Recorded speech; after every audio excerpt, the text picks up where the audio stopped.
Many people have struggled with dieting and exercise programs to lose inches.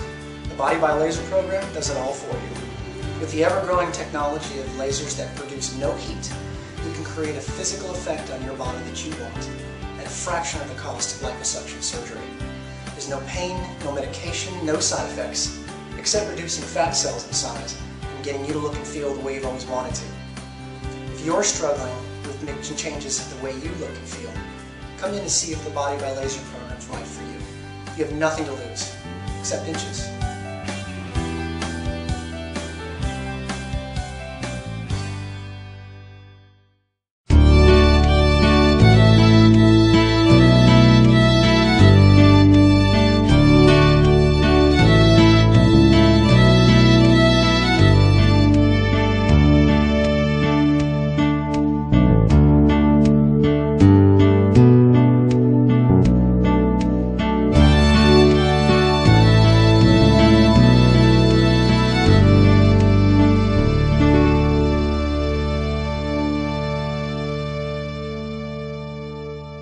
This is Dale Black. How you doing, Dale Black? Doing good. Tell everybody where we're located now. We're located in Cassville Cemetery. Okay. And what's all this behind you? All this behind me is the Confederate cemetery. There's 300 unknown Confederates, 300 plus unknown Confederates that died in hospitals around Cassville in 1863, 1864. They were probably some of the wounded that came from the Battle of Chickamauga, and some of the wounded around here in some of the battles close by. Just north of us is the Weston Hardy House, which is still standing. It's built in the late 1850s, and it was used as a hospital during the Civil War. It's the Matt Watkins house now. But the only reason it didn't get burned is because it was used as a hospital. So how old is this cemetery? Probably 1830. The town started in 1832, so we figure the cemetery started just after that. It was probably an acre in size at that time. It's about 10 acres now, close to it. But it was also known as a Indian burial ground. So we don't know how old it is. There could have been Indians buried on this property at one time. People are allowed to just come up here and walk around, and they can walk around, you know.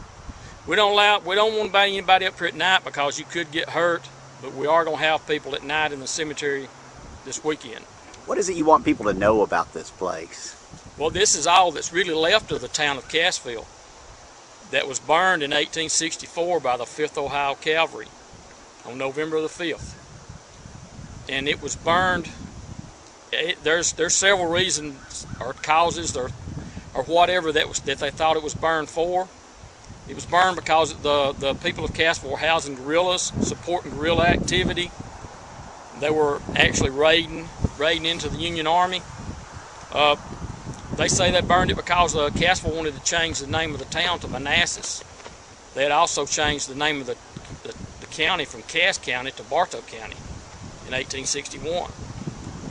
But when they come into the town on November the 5th, it's just like it is today. Today is November the 5th. It was cold, it was sleet. They give the women and children mainly that were left here about 30 minutes to take whatever they had in their house out. They burned the town. One lady's house, the fire went out, and the lieutenant, whoever was in charge of that squad, said, if it doesn't start back up, I'll not burn your house. And one of the soldiers just lit a torch and threw it back in there so it caught back on fire, and the house burned. But all that was left of the town was 3 churches who were housing wounded at that time, and 3 houses. One of the 3 houses was the Weston Hardy House, which was a hospital.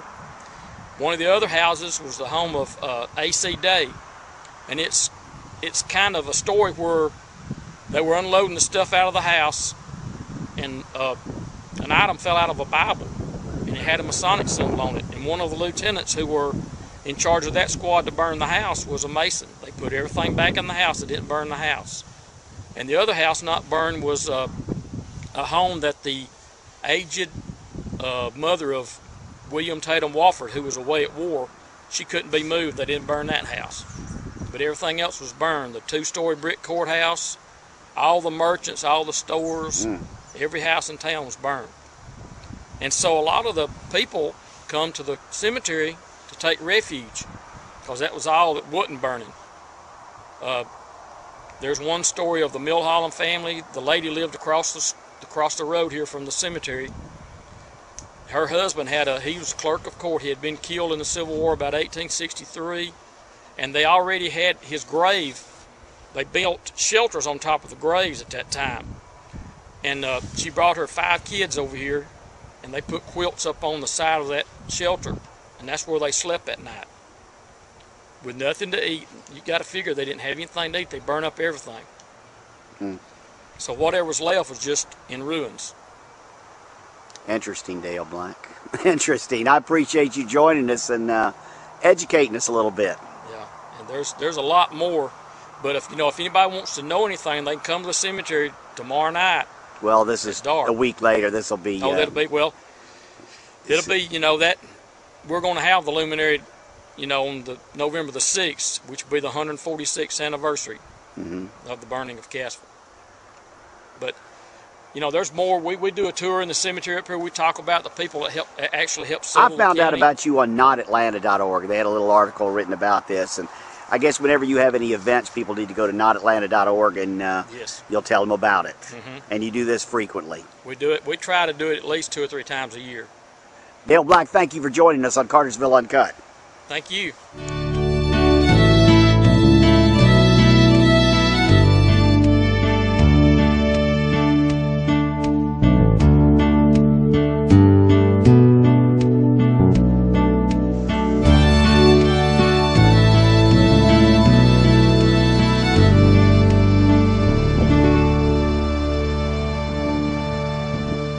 This is the grave of William Tatum Wofford. He was born in Georgia. He moved to Cassville about in his young age, and he was a prominent citizen of Cassville, a lawyer, statesman, and he's also a patriot. He was served in the Mexican War as a captain, and in 1861, when the South seceded from the Union, he voted against seceding from the Union, along with 3 other representatives from Cass County. He went on to be the colonel of the 18th Georgia. After that, when his commander died in 1862 at Fredericksburg, he was given control of the Wofford's Brigade, which is a Georgia brigade, Army of Northern Virginia under Lee. He was wounded twice in the Civil War.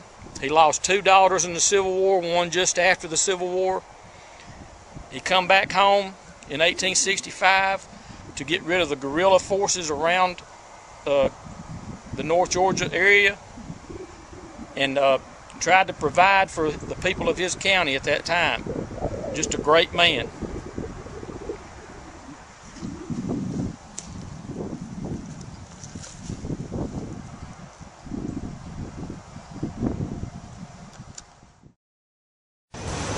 Hey folks, Bob Smith, the owner of the City Cellar Restaurant here in Cartersville, Georgia. Hey, I want you to know we got a train going by here. We got train shots. Every time the train goes by, we ring a bell, get a train shot for $1. I got live music on Thursday nights down here. I got some jazz, I got some acoustics. Friday night and Saturday night, man, what a blast do we have upstairs in the loft. Local talent showing their wares. Y'all got to come see it. It's good stuff. The best north of Atlanta.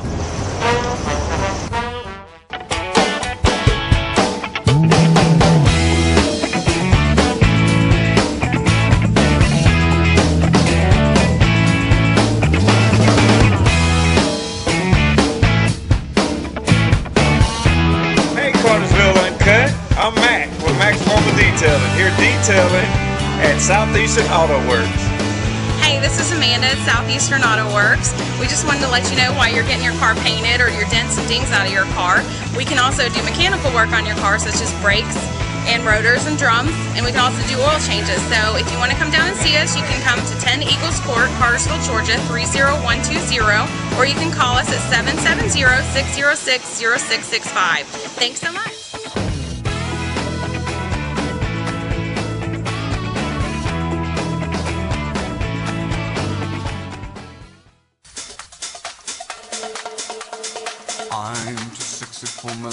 I'm too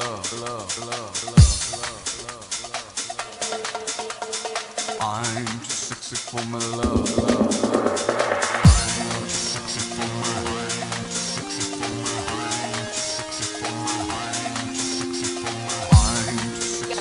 Hey, I'm Lindsay from Jordan Scott Salon. I like working out at Maximum Body Training because it's fun, it's different, it's motivating, and I get lots of one-on-one training within a group.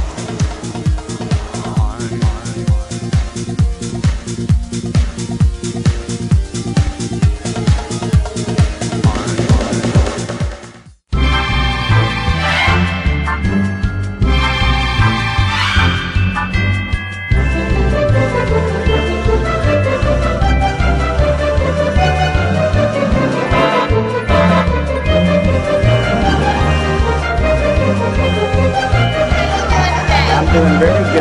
Welcome to the show. Would you like roasted stew, chicken salad? Eventually, in a few minutes, I will. That looks very good. Isn't this pretty?